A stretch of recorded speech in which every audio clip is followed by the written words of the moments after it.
Hello, storytellers, and welcome to our live stream today. I love seeing so many folks saying hi in the comments already. Listen, I'm starting with some tough love. Writers lack discipline. It's a fact. I know it because they tell me. This is how I know it.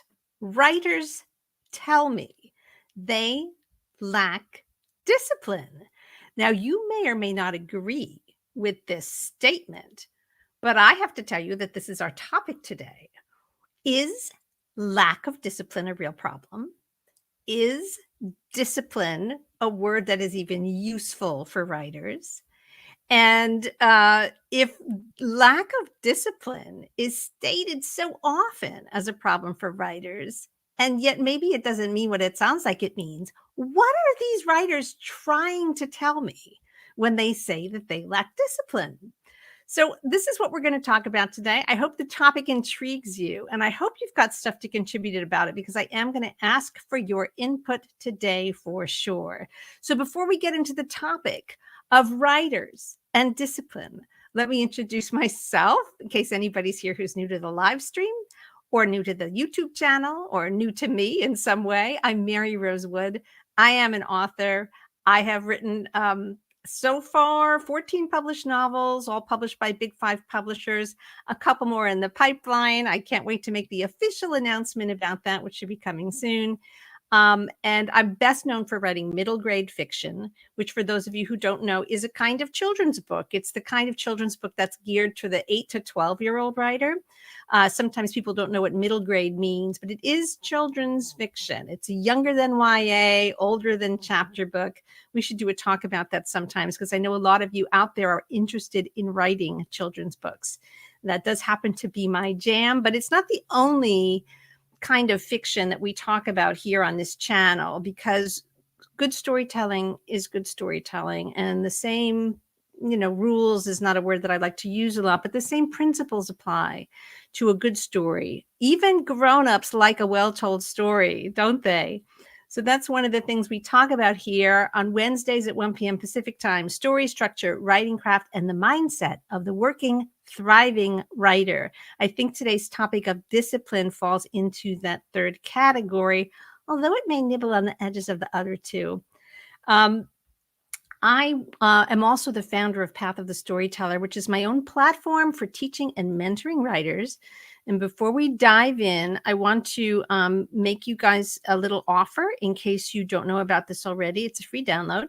I'm just going to put the link up so you can see it. www.pathofthestoryteller.com/challenge. What is this? It's a collection of 30 writing prompts that I created myself. They are designed according to the principles of story structure. So they're not just random writing prompts. They are designed to coax you gently and amusingly through the shape of story, from beginning through the middle to the end. So it's, if you like writing prompts, or if you want to get started with a writing practice but you don't have a book in mind and you'd like some prompts to just get you going with a little something to work on every day, this is a great solution. But guess what? You're also going to get a little crash course in story structure if you do them from start to finish, which I recommend. So please go ahead to the Path of the Storyteller website and help yourself. The last thing I want to do before we dive into the content is say hello to all the storytellers who have gathered. If you're here, please leave a comment. I'd love to know who's here. Waving hello to Hillary. So pleased to see you here. Loretta, thank you so much for coming. I'm really glad to see you. Andrea is here. Anne is here. Anne likes the opening new music. It's new to her. It is fun, right? And so you can sort of imagine me kind of bopping around a little bit before I go live. It's nice to have a little intro, right? To let everybody know that we're about to start. Nancy's here. Greetings, Nancy. So happy to see you. Terry is here. What a treat. Cynthia is here. Jaren is here. Oh my goodness, what a great turnout. From this alone, can we surmise that this topic of discipline and writers' alleged lack of it is one that stirs up feelings in us? I wonder if that's the case. Well, let's find out, shall we? Discipline, discipline, discipline. When folks join my mailing list at Path of the Storyteller. So if you're not on it already, this is a little preview of what's to come. One of the first things that happens is that you'll get a little email from me asking you to tell me a little bit about your writing practice. There's just like a 3-question survey that goes out to new subscribers. And one of the questions on that survey is, tell me what is holding you back? What do you think is holding you back most as a writer? So I have some data of my own upon which I base this conclusion, that the number one thing that writers talk about when they say what's holding me back is discipline. They all say it. I wish I had more discipline. What's holding me back from writing is that I'm not writing, essentially, is what they're saying, right? When they say they don't have discipline. So I think that that's the first kind of basic thing that's being communicated by a writer when they say they don't have discipline. What they're really describing is that I'm not writing. Yes, I'm a writer and I'm here to hopefully learn to be a better writer. But the truth is, I'm not actually writing, or I'm writing a little. I'm writing occasionally, but I'm not writing consistently. So this thing that I say that I really want to do is actually something I can barely bring myself to do, a little or at all. This is what writers mean by discipline. I think this is how I'm interpreting that. Again, I'm going to keep my eye on the comments today because I think you're all going to have a lot to say about this.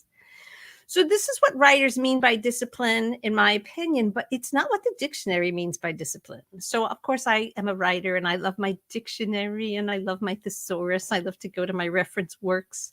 So I looked it up. I went to Merriam-Webster and I found the definition of discipline. And the first definition of discipline has 3 parts, according to Merriam-Webster. The first one is A, control gained by enforcing obedience or order. That sounds very daunting. B, orderly or prescribed conduct or pattern of behavior. And the third one, C, is self-control. So that's what Merriam-Webster offers as the first comprehensive definition of discipline. The second definition of discipline is punishment. Punishment. So this is what the dictionary definition of discipline tells us. So let's look at these words: control, enforcement, obedience, order, conduct, self-control, punishment. Oh, these are not words that I associate with the creative process, my friends. And they're certainly not words that I associate with the joy of storytelling, the absolute joy of storytelling, of making up stories to tell other people. I mean, storytelling is one of these ancient human artistic practices, and it's not about being decorative. Some art you might say is about aesthetics and it's about beauty, and that's all great. And writing can be about aesthetics and beauty also. But storytelling dives so much deeper than that. It sort of dives into a kind of reflection on what it means to be human as we as individual storytellers sort of sort through our own life experience, our own insights and perceptions, and craft narratives according to this very, artistically prescribed shape, so that it's coherent to our readers. But the narratives are not, they're not intended to be punishment. They're intended to kind of illuminate, to shed some light on what it means to be human. What does it all mean? It's impossible to be a novelist without being, in some sense, a philosopher, a psychologist, right? An anthropologist, a sociologist. We're just really interested in what it means to be human, even if our stories are about animals or plants or other things. I mean, we're human writers and our readers are human readers. That much, I think, so far is true. I don't know if AI is going to change that, but for the moment, I think we can safely assume that it's the human experience that we are all preoccupied with, right? So why all of these words about structure and control and behavior and all this other stuff?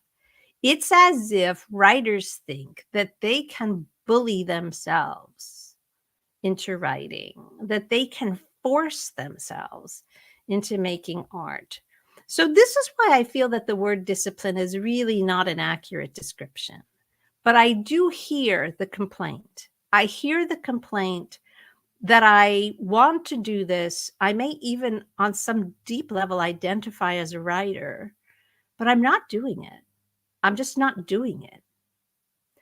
And so let's just look at that. Let's put the word discipline aside for now and just look at the phenomenon, if you will, of the writer who doesn't write or who doesn't write enough or consistently. So you might think that the opposite of discipline is laziness or something like that. But I just want to, for a moment, assume that writers are rational people. I think we should assume that. And then when a rational person like avoids doing something, even if it's something that appeals to them, that there's a reason for it. There may be a lot of reasons. And for most of the types of avoidant behavior that I'm familiar with, we're avoiding discomfort. Like that's the rational underpinning of why we refuse to do things. We're avoiding discomfort.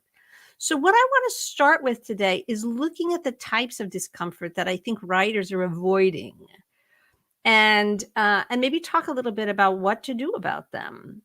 I'm going to save the last one on the list for you all, those of you who are here live, what it is that I might be leaving out of my list that you say, no, when I'm avoiding writing, this is why. So, keep your thoughts active. Maybe if you want to jot it down, if you get an idea as I talk, because I'm going to go through a list of 9, but the 10th one is for you guys to fill in. Okay. So the first type of discomfort that I think writers might be avoiding when they don't write is the simple fact that being alone with ourselves and our thoughts can be difficult for some people. Now, this is not true for everyone, right? That's why we have a list of 9 plus yours, so that'll make 10. So not all of these will apply to everyone. But I do know that there are people out there who, for example, will say, oh, I could never meditate. I can't sit still long enough to meditate. My mind races. I don't like that feeling of just sitting there with the contents of my own head. It makes them anxious, uncomfortable, fidgety. They can't focus, whatever. That this is a discomfort that rises up when they just basically try to hold still. So if you are a person who finds that experience, that sort of meditative experience is like, oh, no, that's the last thing I want to do, then I want you to think about your urge to write, because where does writing happen? It happens like inside your head while you're, for the most part, holding still, generally when you're in some kind of solitude, or the illusion of solitude, right? Maybe you're like alone in a crowd. You might be sitting at a coffee shop with headphones on. It's sort of necessary to disconnect a little bit from the external world and get at home in the internal world, relocate your attention, your point of focus to the internal world. So it's not unlike meditation in that regard. If you are a person that the idea of meditation goes, I could never do that, and you also identify as a writer and you have a great deal of difficulty sitting down to write, I just want you to ask yourself, is it my fidgetiness about being alone with myself in my own head that's driving this? Is it part of it? Is that part of what you're feeling? Okay. And if it is, then at least you know what you can start to look at. Can you flex that muscle? Can you start to develop the capacity to be alone, undistracted, without a lot of external stimulation, comfortable sorting through pleasantly the contents of your own head? Can you develop that muscle somehow? Maybe you can develop it by meditating a little bit. Maybe you can develop it in other ways, but cultivate the ability to be still and quiet. If that is in fact part of what you're resisting, you just don't want to get alone with yourself. It triggers anxiety, something to look at. Now, I just used the word anxiety, which is obviously a very sweeping word and includes so many things. And I certainly don't mean to diminish the experience of anxiety, which I know is difficult for many people.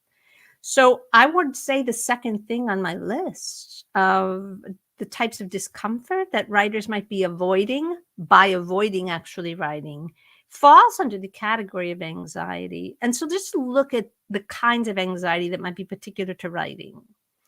One of them is the feeling of exposure, right? One of them is the feeling of exposure. We might be writing about things that make us feel like we're putting our secrets on the page, our personal secrets or other people's personal secrets. We might feel like we're exposing ourselves or others. And this can trigger anxiety. This idea of exposure might trigger anxiety. It's hard to avoid some feeling of exposure, even if you're writing material that is very, very far from autobiographical, because the truth is you are pulling your knowledge of the human heart and human feelings and human behavior out of yourself.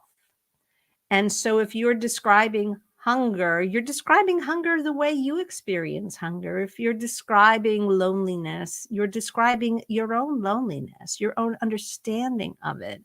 If you're describing desire or, ambition or rage, whatever emotion you're describing in some way exposes how you experience that emotion. It's one of the reasons that I feel that most of us have the impression that we know our favorite writers, that we have a sense of what they're like as people. Now, as readers, we like that sense, don't we?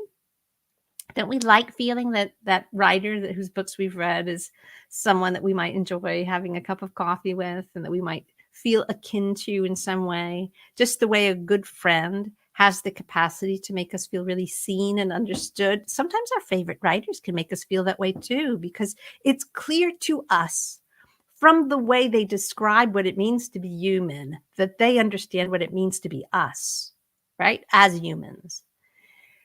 This is true for us as writers as well. That exposure, that sense of transparency that if we're going to write well and authentically, we're going to put ourselves on the page in some fashion. Even if we're writing epic fantasy, even if we're writing very invented, non-autobiographical material. For some people, the sense of exposure is not a problem. As I say, not all of these are going to apply to everyone, but for other people, the sense of exposure is a big problem. And it makes them anxious and it makes them want to empty the dishwasher again, do another load of laundry, take a walk, check their phone, answer an important email.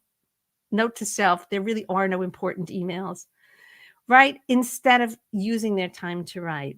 So personal exposure can certainly trigger anxiety. Another thing that can trigger anxiety, of course, is if we have a tendency to self-judge, to self-criticism.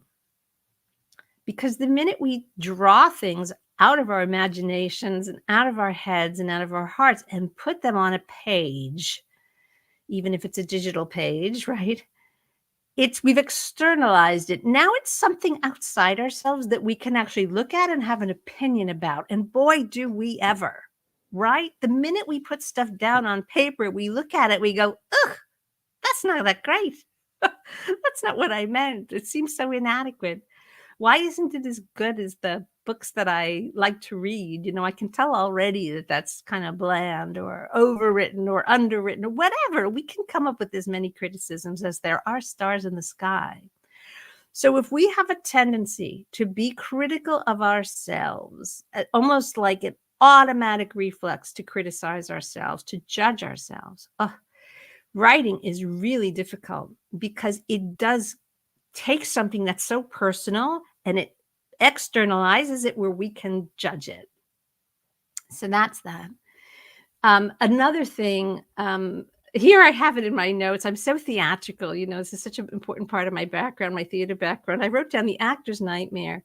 The truth is that there's this quality of writing that involves this leap into the unknown. We start with a blank page and we try to fill it with words. And so it has this quality of the traditional classic cliche really of the actor's nightmare, which if you don't know what it is, I'm sure everyone has had some version of this, even if you've never been an actor. But the actor's nightmare is always the same bad dream. It's that you've somehow ended up on stage and you're in a show and there's, it's a performance and the audience is out there and the lights are upon you, but you don't even know what play it is. You don't know your lines. You don't know what's going on. And yet you're expected to perform. And so it's a very primal anxiety. Like we're supposed to deliver the goods. Everyone's watching us, but we're totally unprepared. We don't know what's going on. Now, it's, anxiety is anxiety. We've all had perhaps versions of this. Who, even as an adult, has not had a bad dream that they went to school and it was the day of a test, but it was a test on a topic that you'd never studied and somehow you were responsible for taking it. It all meant so much, right? This kind of anxiety is quite common. And I think that the writing process, because it is creative, it's generative, it starts with nothing and then we make stuff. We have to kind of start out in this actor's nightmare scenario where it's like, well, we don't know what's going on because we're the ones responsible for making it up. But there is that moment, right? There's that moment of like, but how am I supposed to know what to put down?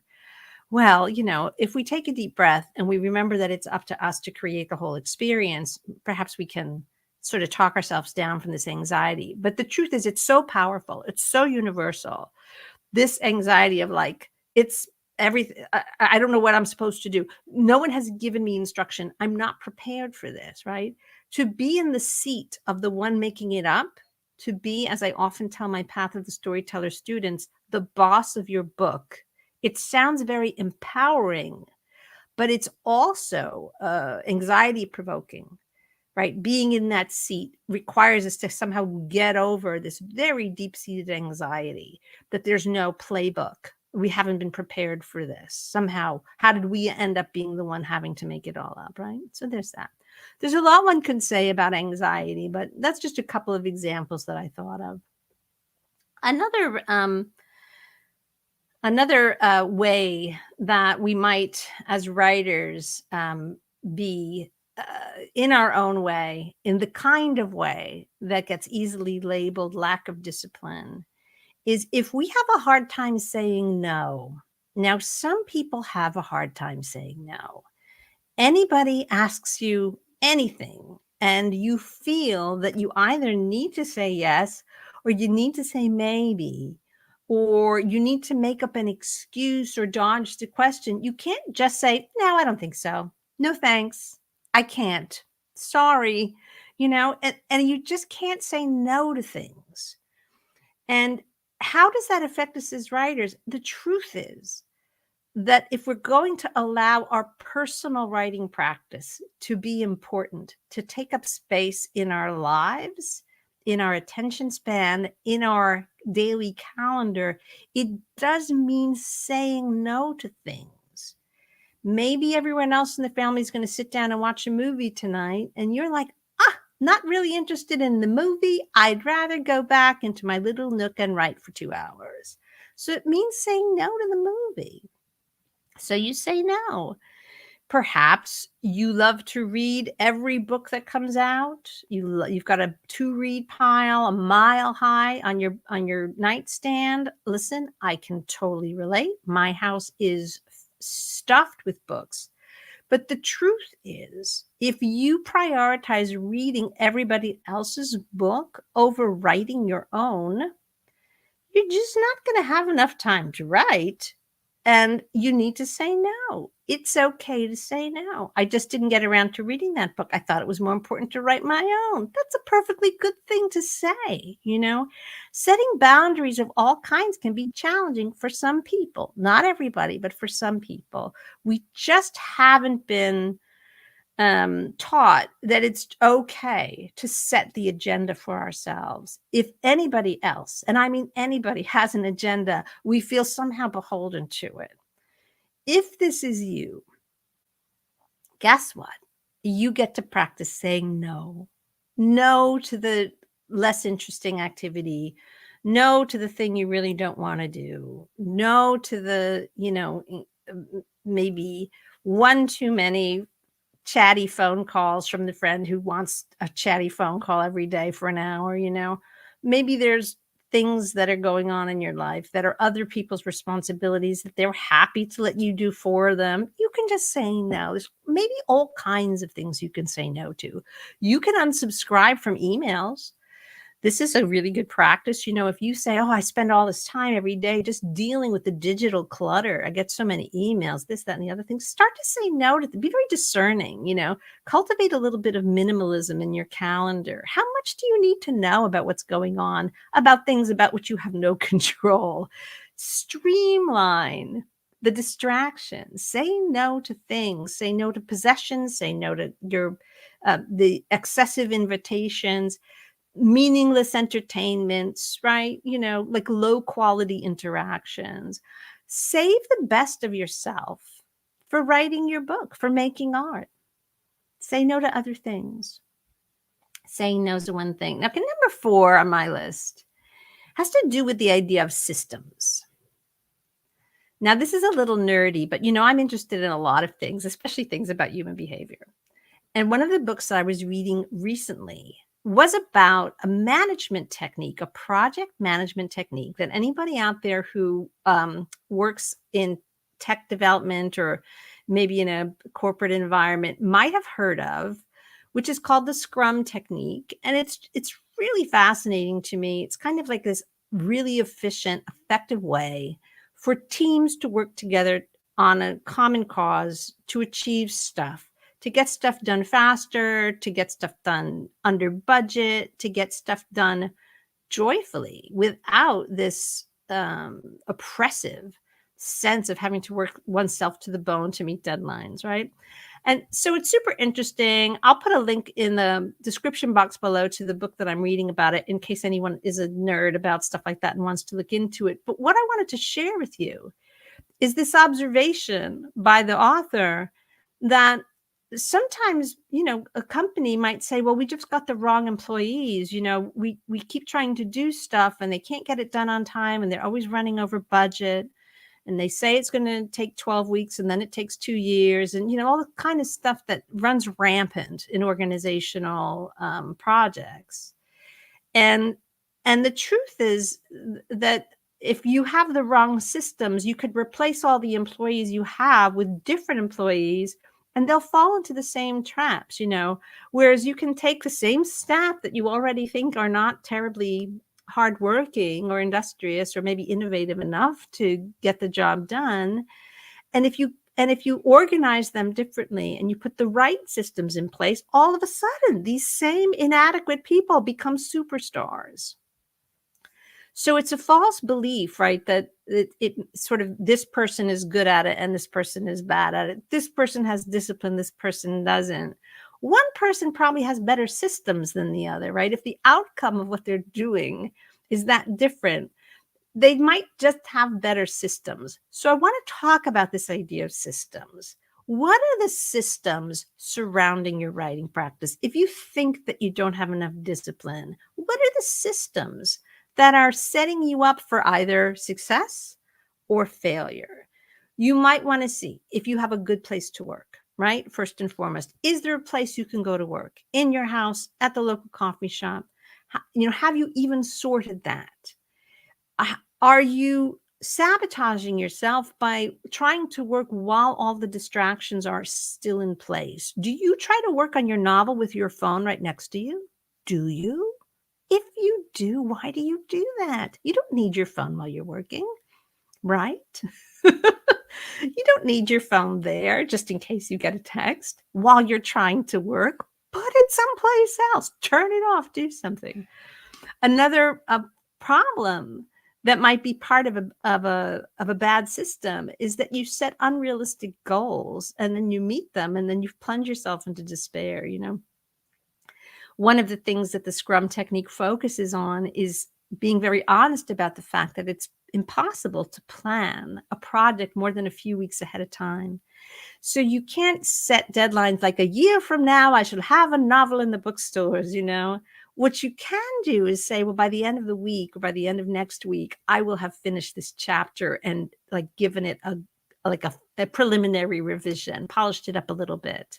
Like you can set small goals that might take a week or two, and that's great because then you can tick those things off on the calendar.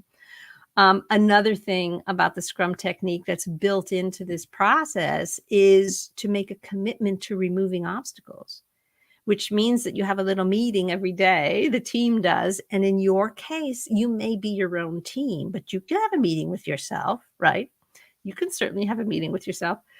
You can say to yourself, what did I do yesterday to move a little further toward this goal that's only a week or two off?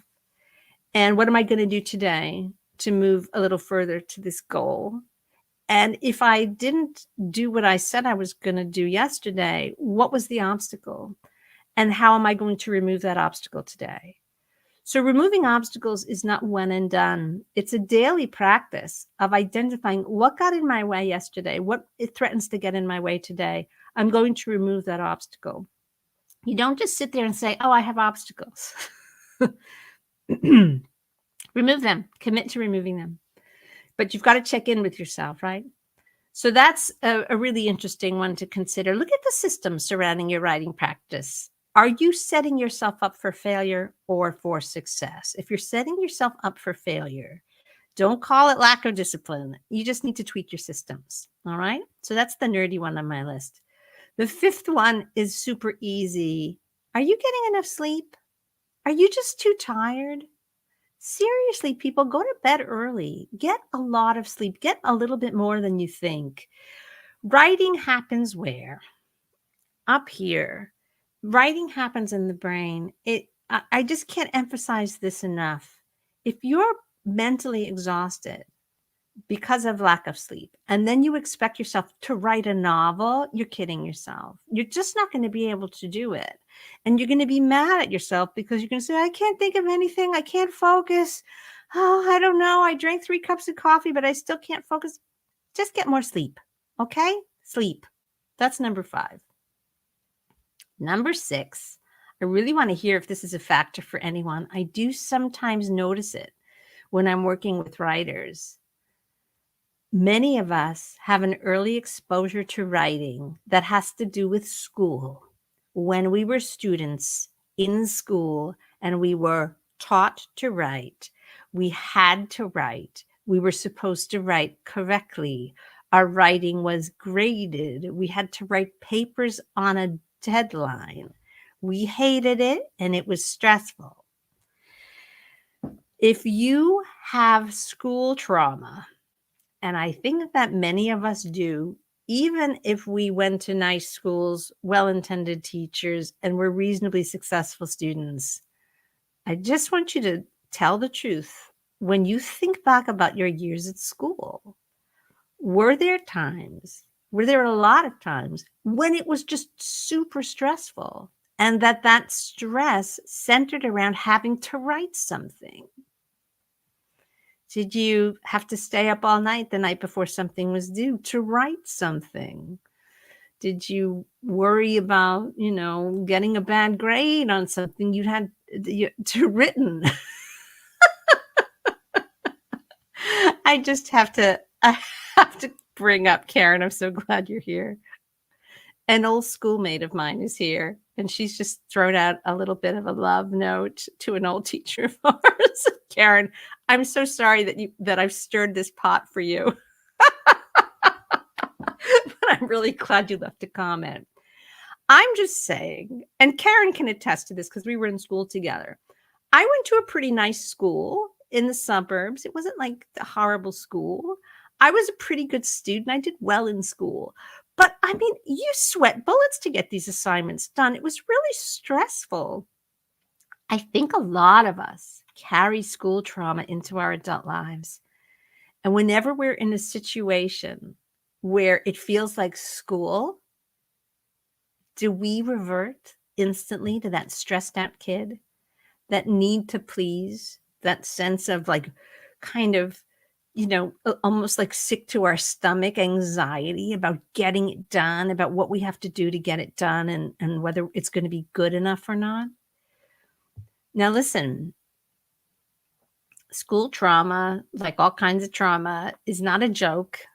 And if it robbed us, as I say, even if the people involved, even if our teachers and parents and, all this stuff, they may have been very well intentioned. It doesn't really minimize our feelings about it, though. So if we have those feelings and they tend to crop up around writing, I really invite you to think about it and the difference between sitting down to write a novel as an adult who wants to create art, who's filled with the desire to tell stories and connect with readers, to be part of the writing community, to express your creativity. This is all joyful stuff.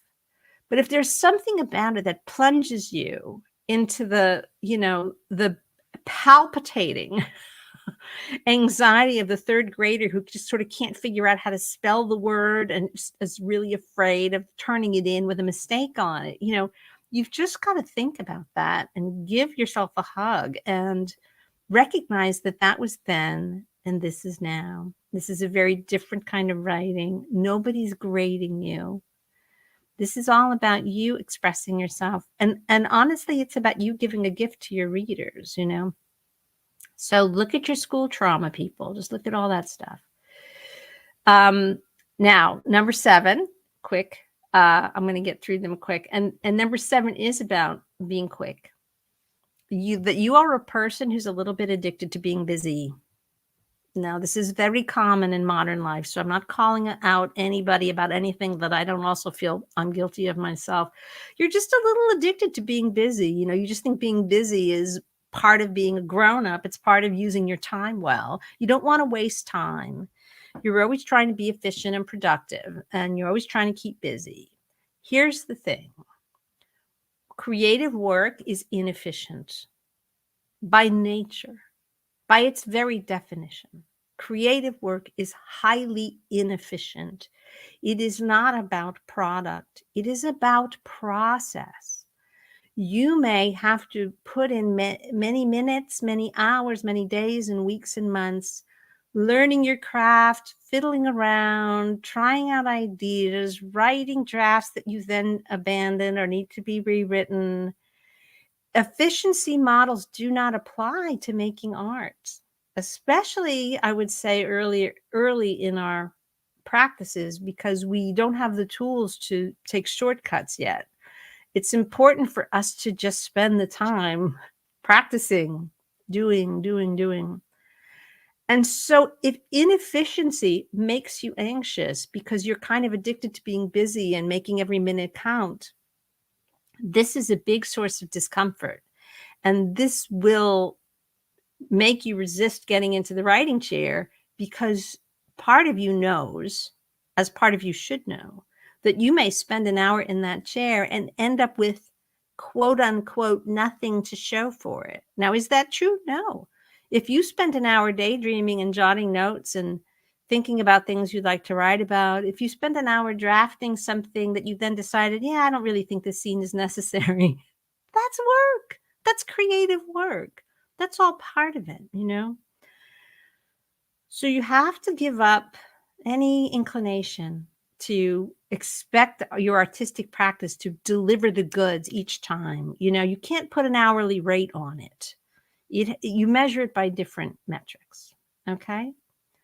Now I'm going to lump 8 and 9 together for my list. And then I'm going to look to the comments and I'm going to see what I've left out, what you think is a reason that you might feel that you have a lack of discipline, maybe something that prevents you from getting to work that I haven't mentioned, okay? But my 8 and 9, and I'm going to tell you in a second why I lump them together. They're both big, but I feel like in my experience, they're connected.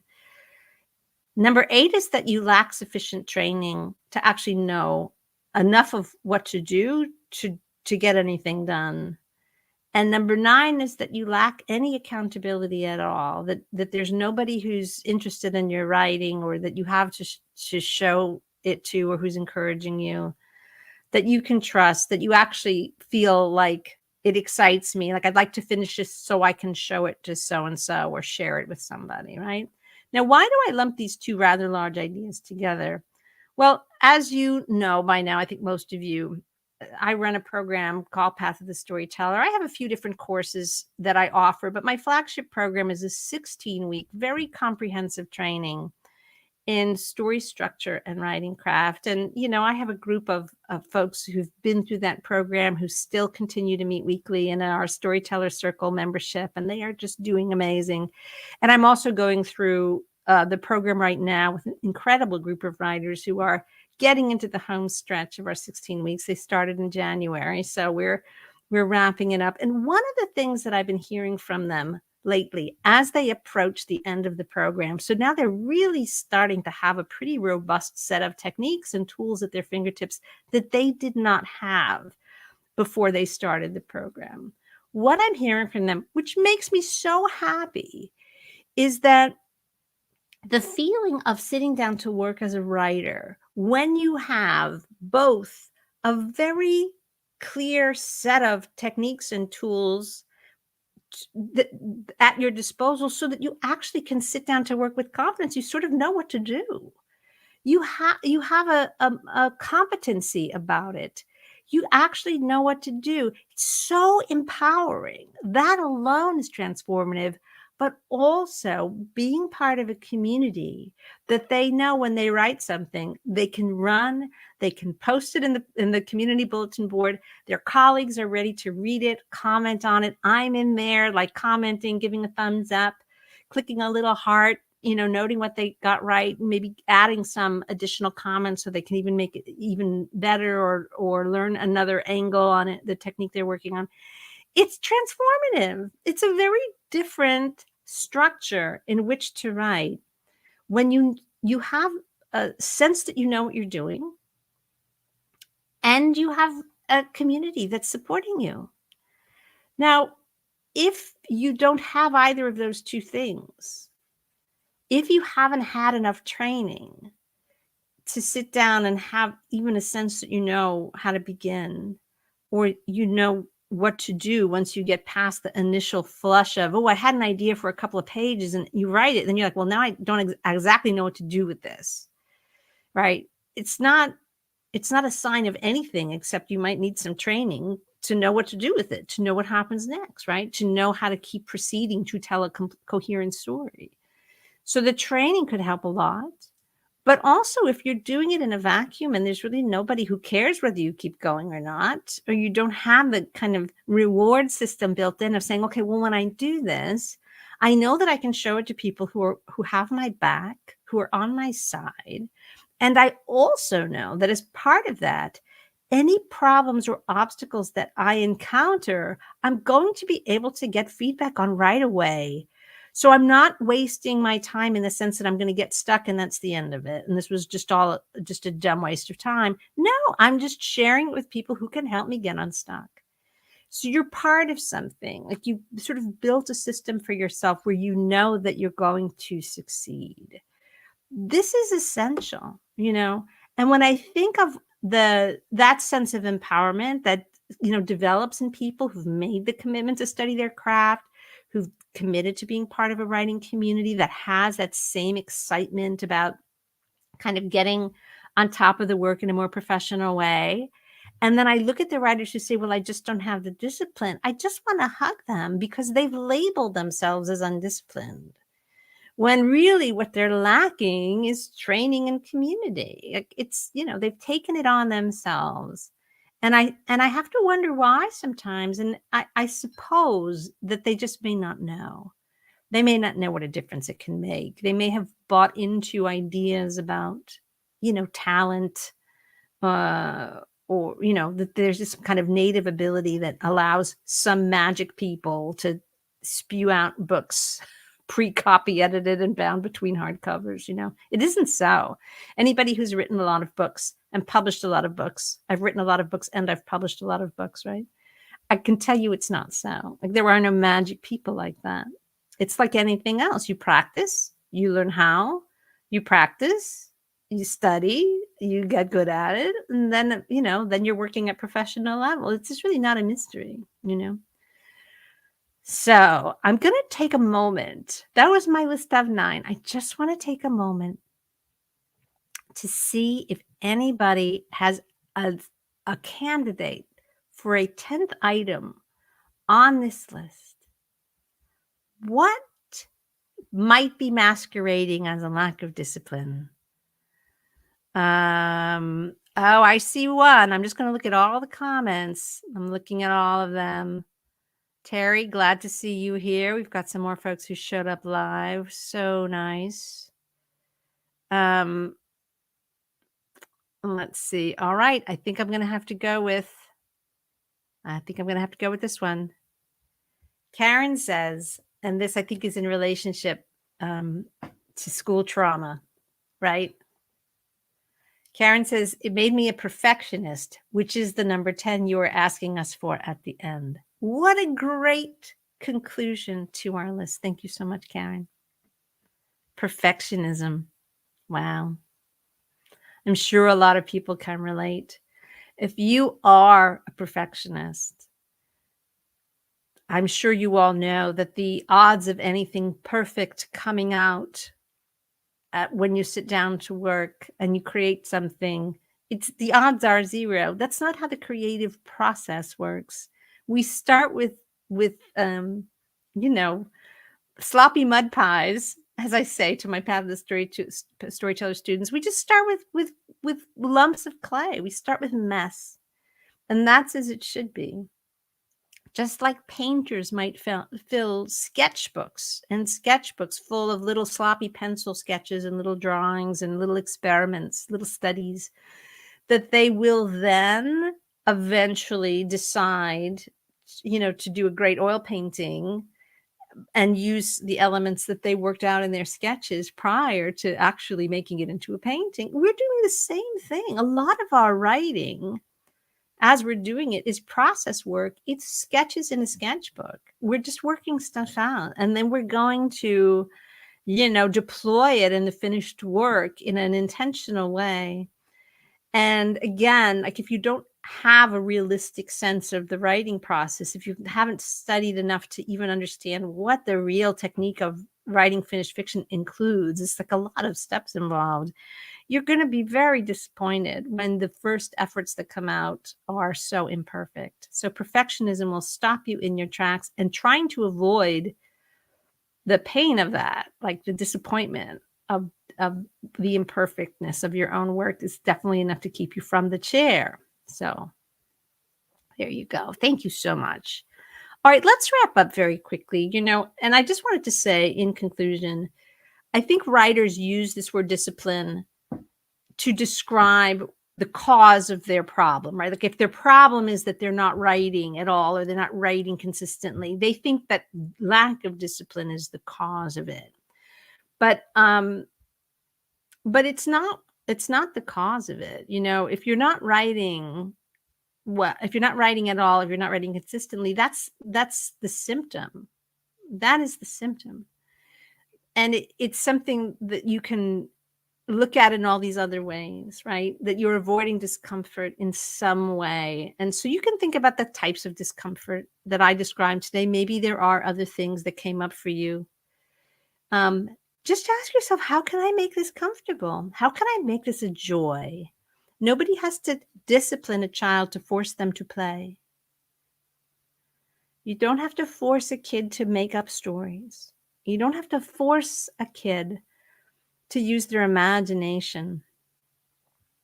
So what can you do to make this a joy, to make it a pleasure, right? Do you have to establish good systems? Maybe. Do you have to get some training? Maybe be part of a community? Maybe. Get some supportive accountability? Yeah, maybe. All of that could help. But I think fundamentally, we have to get back in touch with what it means to play in the realm of the imagination and understand, right, that it's not school trauma, it's not perfectionism, it's not efficiency, like it's not all of these adult concerns in a way. It's something much deeper and much more human than that. It's our joy in creativity and the way that connects us to each other potentially, you know, the way that we can invent stories that can just bring so much joy to others and make us feel connected to those others and make those other people feel connected to each other, because a shared love of story definitely brings people together. Definitely does. I am so pleased to have talked about this issue with you today, this subject, and I want to end. I just noticed that this beautiful question from Karen has come in, and I think that it's worth talking about for a minute. Karen says, I lost the confidence I had. How do I get it back? So I guess this is in response to this, you know, the confidence of the child, right? A child doesn't need confidence to play, right? It's natural. How do we get it back? How do we get it back? I wish I had an easy answer to this question, Karen. I feel like it's something that we all have to maybe do a little self-exploration about how it got lost, right? Or where is it maybe just in storage? It's not lost. Lost is the wrong word. It's possibly been put in storage to make way for other things. You know, the concerns of adult life have overtaken it. And so, you know, we can take it out and dust it off and start to, you know, gently, it's like riding a bike, you know? So we can just see if we can get it out of storage and remember how to do it. I do know from my own experience and the experience of so many of my students that there may also have been, depending on what your life experience is, voices, people, communities, belief systems that actually tried to dissuade you, that really taught you that maybe this wasn't valuable, that what you had to say wasn't valuable, that creative work was shameful or a waste of time or immature, you know? And so if you have that kind of negative voice in your history, that does require a little work to untangle, you know? So I would look at both of those things, but anything that you can do in your life that invokes the spirit of play, even if it's not writing, is worth your time, you know?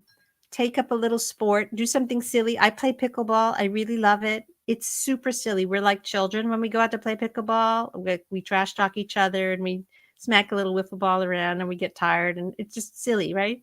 Anything you can do that's playful, that helps you like get into a spirit of play, I think is of benefit. I think it will help dust off those feelings, you know? Don't play dodgeball. And Karen, you know what I'm talking about because we were in school together. Like that was something they made us play back in the day. It's not very playful at all. It's like a war game. It's so brutal, but fun play, actual fun play. Anything that involves play, I think will be a benefit. If anybody has any helpful suggestions about this, you can leave them in the comments now, or you can come back and leave them to the comments after we finish the live stream. That conversation is ongoing. All right, gang, my dear storytellers, thank you so much for being here today. I really enjoyed talking about this with you all. I hope it's been of benefit. I know that you all have so many wonderful stories to tell. And if there's any way I can be of service in helping you get to that playful, expressive, skillful place, helping you be part of a writing community so that you have that accountability and support, you just reach out to me. That is what Path of the Storyteller is all about. And it's my great joy to play that role in your lives. All right. So I'll see you next Wednesday at 1 p.m. Pacific time. If there's anything you want me to talk about on a future live stream, leave a comment and please let me know. I really love it when you send suggestions. If you're curious about the download that I mentioned earlier, it's at pathofthestoryteller.com/challenge. And that is the collection of writing prompts that might just help you get back into a consistent writing practice. If you've gotten kind of off the habit of doing that, maybe that's a good way to begin. Okay. Thank you all so much. I'll see you next time. And until then, happy writing.